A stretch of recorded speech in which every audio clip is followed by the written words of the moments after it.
ሰላም፣ ይህ ቃና ዜና ቅምሻ ነው። የዕለቱ ዋና ዋና ዜናዎች። የፌዴራልና የክልል መንግስታት የአደጋ ስጋት ምላሽ ላይ ገደብ በማስቀመጥ የሚኖራቸውን ሚና ለመለየት ያስችላል የተባለ ረቂቅ አዋጅ ለሕዝብ ተወካዮች ምክር ቤት ቀረበ።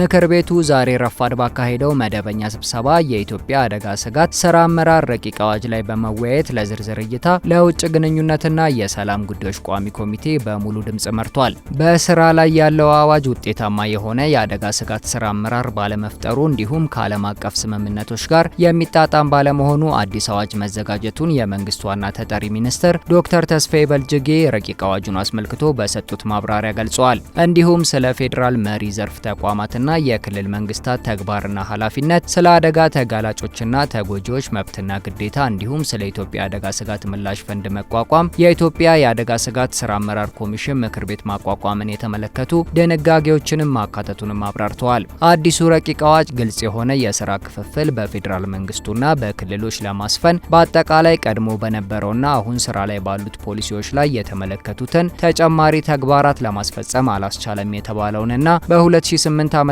የወጣውን አዋጅ የሚተካ ይሆናል። በአዋጁ ማብራሪያ እንደተቀመጠው በስራ ላይ ያለው የህግ ማዕቀፍ ውጤታማ የሆነ የአደጋ ስጋት ስራ አመራር ስርዓትን ለመዘርጋት የሚያስፈልገውን ከፌዴራል መንግስት እስከ ዝቅተኛው የመንግስት መዋቅር ድረስ ያለውን የአደጋ ስጋት ገደብ ወይም በየደረጃው የሚጠበቀውን የአደጋ ስጋት ምላሽ ደረጃ በግልጽ መስፈርት አይወስንም ተብሏል። በመሆኑም የአደጋ ስጋት ገደብን ወይም መደብን በግልጽ መስፈርት የሚለይና ዘርፉ የሚመለከታቸው የተለያዩ ባለድርሻ አካላትን ሚና የሚለይና ኃላፊነትን የሚሰጥ ህግ በማስፈለጉ ረቂቁ ተዘጋጅቶ ለምክር ቤቱ እንዲቀርብ አንዱ ምክንያት እንደሆነ ተመላክቷል። እንዲሁም በስራ ላይ ያለው ህግ በፌዴራልና በክልል ተቋማት መካከል ሊኖር የሚገባውን የስራ ግንኙነትና የኃላፊነት ድርሻ በግልጽ የሚያስቀምጥ ባለመሆኑ በሁለቱም ወገን ያሉ ተቋማት በዋና ዋና የአደጋ ስጋት ቅነሳ ስራዎችና የልማት ፕሮግራሞች በጋራ እየታቀዱና እየተገመገሙ የህብረተሰቡን ችግር እየፈቱ መሆናቸውን ለማረጋገጥና ግንኙነታቸውን በህግ ማዕቀፍ ለመወሰን አስፈላጊ ሆኖ ተገኝቷል ተብሏል። ለዚህም ረቂቁ በእነዚህ አካል መካከል ሊኖር የሚገባውን የስራ ትብብር ኃላፊነት፣ ተጠያቂነት፣ የቁጥጥርና የክትትል ስርዓት የሚዘረጋና በሀገሪቱ ሁለንተናዊ ብቃት ያለው የአደጋ ስጋት ስራ አመራር ለመፍጠር እንደሚያስችል ተገልጿል። በተጨማሪም ያልተማከለ የአደጋ ስጋት ስራ አመራር ስርዓት ለመዘርጋት የመሪ ተቋማትን ሚናና ተጠያቂነት ለማስቀመጥ ከዓለም አቀፍ ስምምነቶች ጋር ለማጣጣም የሚሉና ሌሎች ምክንያቶች አዋጁን ለማውጣት አስፈላጊ መሆናቸው ተጠቅሷል። የአደጋ ስጋት ስራ አመራር ጉዳይ ዘርፍ ከፍተኛ የስልጣን ባለቤት በሆነው ምክር ቤትም ከክልል ርዕሰ መስተዳደሮችና መሪ የዘርፍ ተቋማት በተጨማሪ የኢትዮጵያ ቀይ መስቀል ማህበርና የሲቪል ማህበረሰብ ድርጅቶች ምክር ቤት ኃላፊዎች፣ የሚዲያ ምክር ቤት አንድ ተወካይ፣ የንግድና ዘርፍ ማህበራት ምክር ቤት እንዲሁም የሃይማኖት ተቋማት ጉባኤ ኃላፊዎች እንደሚካተቱ ረቂቁ ይደነግጋል። የድሬዳዋ ከተማ አስተዳደር ለፋብሪካና ሪል ስቴት ግንባታ የሚውል መሬት እንዲሰጥ ውሳኔ ማሳለፉ ተገለጸ።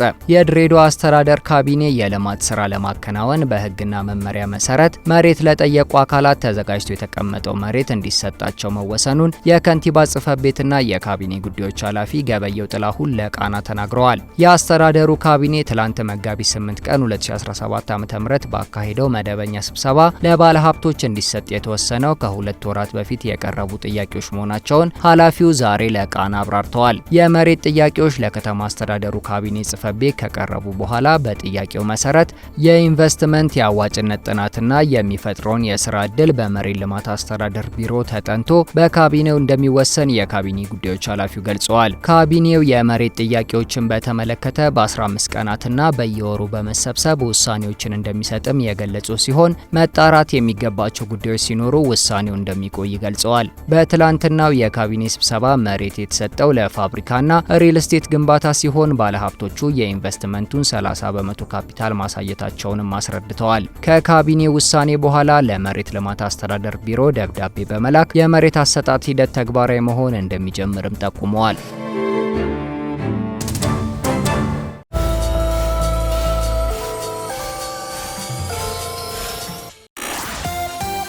የሀገር አቋራጭ አውቶቡሶችና የድንበር ተሻጋሪ የጭነት ተሽከርካሪ አሽከርካሪዎችን ብቃት መለካት የሚያስችል ዝግጅት መጠናቀቁን የትራንስፖርትና ሎጂስቲክስ ሚኒስቴር አስታወቀ።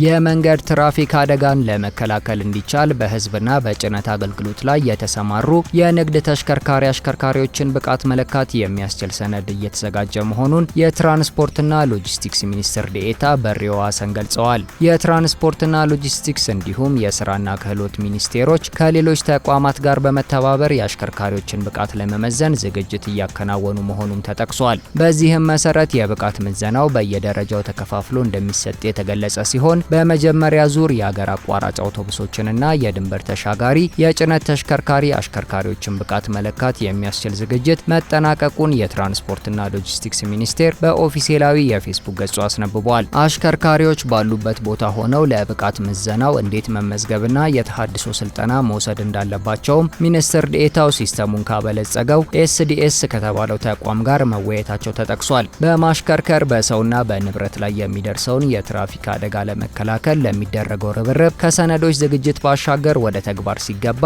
አሰራሩን ተፈጻሚ ለማድረግ ከሚመለከታቸው አካላት ጋር በቀጣይም ውይይቶች እንደሚደረጉ ሚኒስትር ዴኤታው መናገራቸው ተገልጿል።